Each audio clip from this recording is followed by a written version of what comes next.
Helicopter দুর্ঘটনার কবলে পড়েছেন ইরানের প্রেসিডেন্ট ইব্রাহিম রাইসি।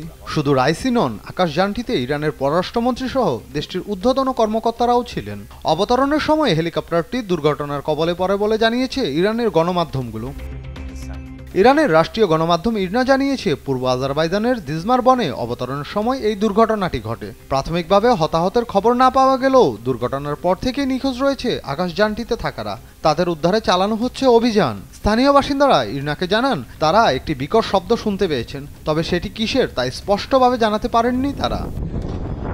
আন্তর্জাতিক গণমাধ্যমগুলো জানিয়েছে, রোববার আজারবাইজানের সীমান্তবর্তী এলাকায় একটি জলাধার উদ্বোধন অনুষ্ঠানে যোগ দিতে গিয়েছিলেন রাইসি। সেখান থেকে ফেরার সময় ভারজাকান ও জোলফা এলাকার মধ্যবর্তী স্থানে অবতরণের সময় হেলিকপ্টারটি দুর্ঘটনার কবলে পড়ে। এতে রাইসি বাদেও ইরানের পররাষ্ট্রমন্ত্রী হোসেন আমির আবদুল্লাহিয়ান ছিলেন। এছাড়া পূর্ব আজারবাইজান প্রদেশের গভর্নর মালেক রহমতি ও প্রদেশটির ইরানের সর্বোচ্চ নেতার মুখপাত্র আয়াতুল্লাহ মোহাম্মদ আলী আলে হাশেম ছিলেন। রাইসি সহ তার সফরসঙ্গীদের খুঁজতে 40টিরও বেশি উদ্ধার দল পাঠানো হয়েছে বলে জানা গেছে। উদ্ধার অভিযানে যোগ দিয়েছে ইরানিয়ান আর্ম ফোর্সের কমান্ডো ইউনিটও।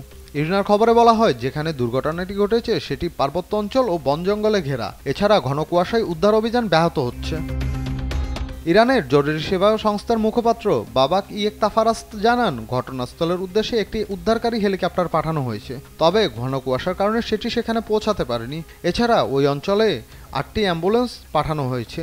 স্থানীয়রা হেলিকপ্টারের ধ্বংসাবশেষ পেলে দ্রুত প্রশাসনকে জানানোর অনুরোধ জানিয়েছে ইরান সরকার। পাশাপাশি রাইসি সহ তার সফরসঙ্গীরা যেন সুস্থভাবে ফেরত আসতে পারেন, সেজন্য ইরান জুড়ে চলছে মোনাজাত। ইন্টারন্যাশনাল ডেস্ক, দেশ টিভি।